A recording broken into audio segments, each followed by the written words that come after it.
when you're an artist, you're just kind of doing everything solo. And so if you're conceptualizing a painting, you're just going to buy the paint yourself. You're going to stretch the canvas yourself. You're going to do all your research yourself, and you're just going to make this product by yourself. What that helps with filmmaking is that you just think, oh, I want to make a film, so I'm just going to get started. And then once production gets rolling, pre-production, you start crewing up, and then you bring in all of your friends, and then you make the movie.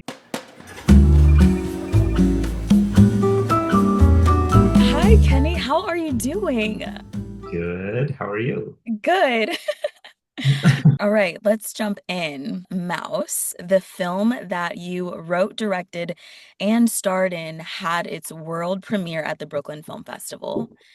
Not only that, you won the Best Narrative Feature Award and the Grand Chameleon, which is the biggest honor at the film festival, for those who don't know. But I want to jump back a little bit. When did you realize that writing and filmmaking were gonna be a big part of your life? Oh boy. I wanted to study film, but I was pursuing a degree in art, in painting and drawing. Yeah. And the film program back then was so expensive because you were still shooting on actual film. This was early 2000s. And then the big digital revolution happened, and all of a sudden we could make our own films. And Hmm. so kind of meanwhile, I had a group of friends that were really into filmmaking and writing. And I think that's kind of what pushed me to love writing. It was kind of a group where I could bounce ideas and figure out how to write, not just like how to format a screenplay, but actually like how to love writing and how to, enjoy sitting down and and getting through a bunch of pages. You know, I there's a that that's like a big hurdle to get over, is not just having the idea like I want to write, but actually learning how to sit still for a few hours and get your ideas out. It's Hmm. weird, but that's like a big part of writing, is just figuring out how to sit still, Literally. literally. Oh my gosh, I think about this all the time. You have to like warm yourself up to write sometimes. So I did know that you had a BFA in painting and drawing. How does that affect the way that you like write and direct movies with that knowledge? Like, what kind of foresight does that give you in the filmmaking process? Yeah, I think it's a different approach a little bit. I think that, I'm a visual person, so I'm always designing my films, kind of not visuals first, but utilizing everything instead of just trying to tell a story. I try to think about the visuals as I'm writing. But overall, I think that the biggest advantage is that when you're an artist, you're just kind of doing everything solo. And so if you're conceptualizing a painting, you're just going to buy the paint yourself. You're going to stretch the canvas yourself. You're going to do all your research yourself, and you're just going to make this product by yourself in a room. And what that helps with filmmaking is that, when you go through film school, you learn how to do everything as a group, which Mhm. is awesome. But I think when you are learning how to do stuff solo, you just think, oh, I want to make a film, so I'm just going to get started. I'm just going to figure out how to get started because I'm used to working by myself. So it's like I can just start writing by myself. I can start laying out a budget by myself. Like there's a lot of stuff that I can do on my own because that's kind of how you make art, is you're really doing it all alone. And then once production gets rolling, pre-production, you start crewing up, and then you bring in all of your friends, and then you make the movie. But yeah, I think that that's the biggest advantage, is just learning how to do things very independently. Right. So I noticed from your website that you write and direct a lot of your films. Is that the reason? Is it because you know how to just sit and kind of create that story on your own before bringing others in? Good question. I think I've just always done it that way. I have written my own films, and yeah, I don't know what it's like to direct other people's material. And well, I mean, I would be interested in trying it. It's just always been I'm trying to tell a story, and film is just kind of the format. So yeah, I've always just been a writer director. Nice. Let's talk about Mouse. So, Mouse is about a petty thief living with his mother who happens to sign up for a pen pal service looking for a friend or more. But unfortunately, in a way, he meets his karma. What inspired you to tell this story? Well, during the pandemic, I was just writing a lot of scripts and, just trying to figure out, well, everyone's just sitting around doing nothing. Maybe I can get a film off the ground and have something to do. And so I thought, oh, I could make something very small with a friend of mine. And, it was this we were just going to be in our own homes, filming our own scenes by ourselves, completely just, on our own. And then that just didn't end up happening. But in the meantime, I came up with this film storyline. And so I just decided, well, I'll just write it and then see what happens. And then the pandemic, you know, went away. And then I felt like, oh, now's the time. But the story itself is, it's oh, I wanted to make a movie with my mom. I knew that much. And, I grew up being a little bit of a shit and causing trouble. And so it was just kind of looking at a lot of the stuff that I was doing as a teenager, and and I think we're right now in a moment where there's a lot of disgruntled workers, and it just felt like a good time to make this movie socially. Yeah. Um, so yeah, that's kind of how it started. I have a friend that the friend that I was originally going to make this with, he lives in Rhode Island. He's a great filmmaker named Corey Santilli. Uh, but he and I have this funny friendship because I've never met him. And he doesn't have like a much of an online presence, so I don't know what he looks like. But we'll talk for hours about movies and whatever. And and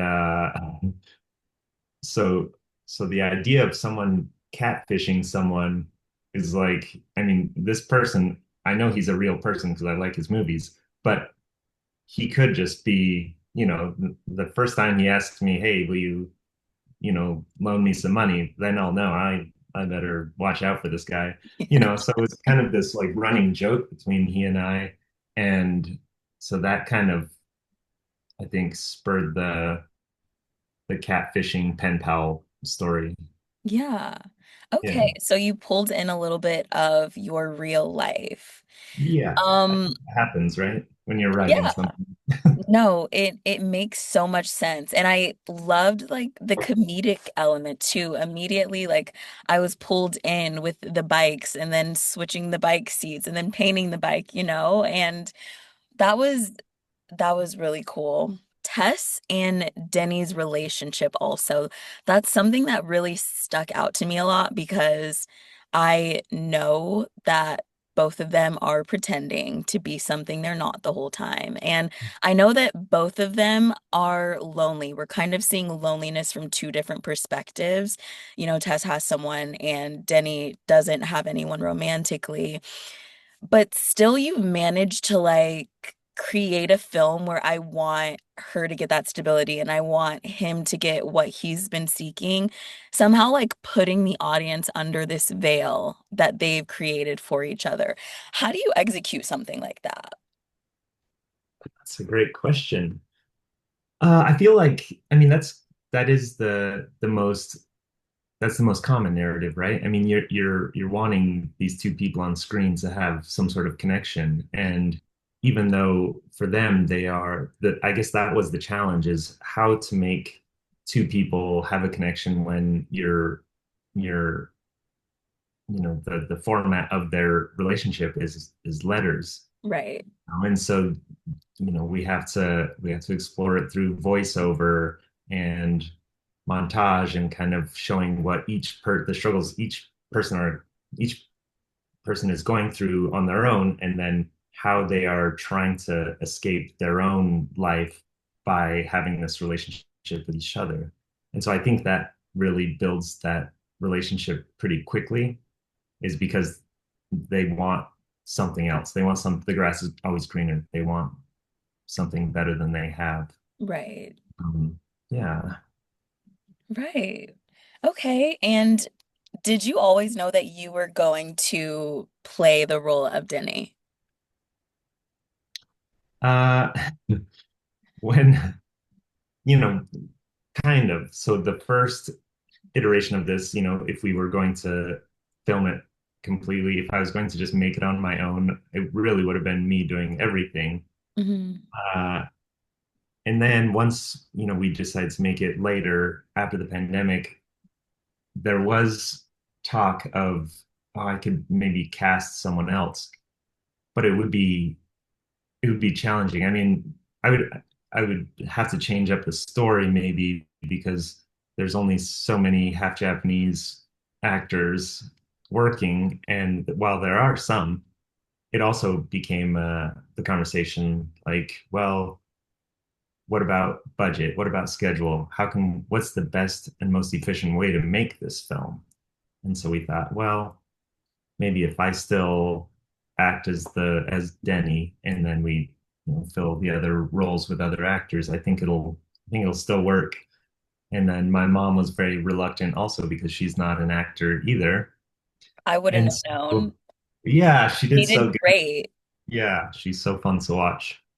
Um, but yeah, so I guess the short answer is yes, it was always the idea, but it went through a cycle of should we get a real actor? But Right. yeah. And was this your first time acting? Yes. Really? Oh my goodness. I would not have known that. I mean, Yeah. maybe, you Love that. spending so much time with Denny helped a lot, but wow. Yeah. I Amazing think, performance. oh, thank you. Yeah. I think the approach was just if I wasn't me, how would I be directing this person on camera?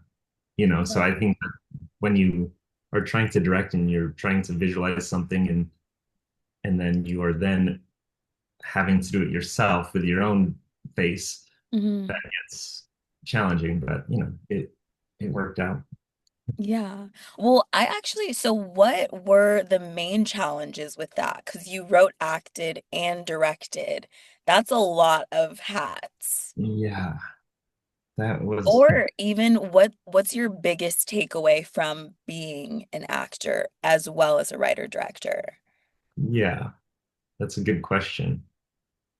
I mean, I've had a few people reach out since and ask for some tips on, what was challenging, and how could they how could they make it easier for themselves as they move into their production.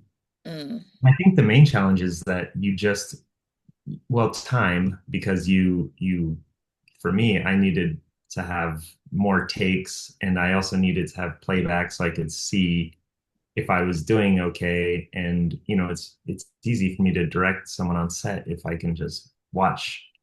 But when you are the talent, you have to rely on playback or your peers, my producers and friends on set. They would give me notes as well. So I would just say time is one of the things that you definitely need for this sort of approach.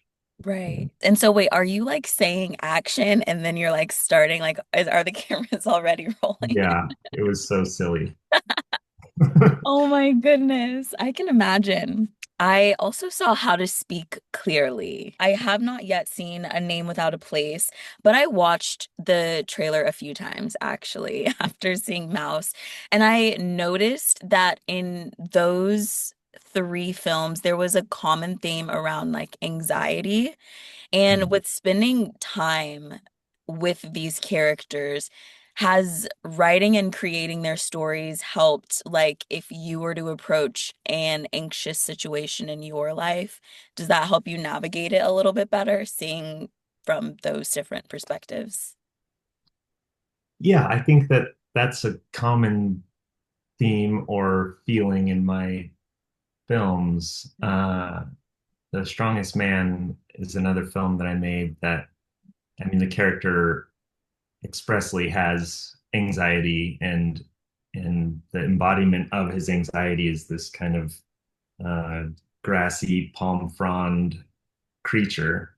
Um, and yeah, I just, when I was young, I just suffered from like crippling anxiety. And so it's just, while the anxiety is gone, that part of my psyche is always there. So it's, when Right. I'm developing characters, they're always going to be uneasy or a little bit self-conscious or something. And I Mhm. think that in reality helped me understand how to make a character relatable and vulnerable. And so I think that that's a it's a good it's a good thing to put into your characters, because there's always something to overcome. And yeah, I feel like my as a writer, you write your own experiences, you write what you know. And so I think that that just bleeds into all of my weirdo characters, I guess. Yeah. Yeah. And because you're like putting your hard work on like a main stage essentially, have you felt a rebirth of that anxiety in a different way, just from other people's perception of what you're creating or like being in your mind from your artwork? That's a great question. I don't think so. I think now I'm I'm confident in everything I'm doing creatively. So I don't feel I don't feel nervous when people watch my films. It's just kind of part of the whole process. You're making a movie, so people will sit and watch it and experience it. And yeah, I just feel like it's now just part of the process of this whole thing that we're doing. Yeah. And so, what can people keep an eye out for from you for the rest of the year? Well, we're doing more festivals with the film, and then we want to release it, I think early next year. Oh, Um, yeah, so otherwise I'm congrats. getting back to writing, and we'll see what I can make next. You Yeah. know, we'll see. Yeah. Everything just depends on how much money we can find. So Yeah, that's true. That is the thing, huh? always Um, Kenny, that is all that I have for you. Thank you cool. Well, so, thank so you. much. This was great. Thank you for letting me into your world and congratulations on everything with Mouse. Truly. Thank you so It was much. a great, great film, and I'm excited for it to come out early next year for people to see. Awesome. Thank you. Yeah, thank you so much.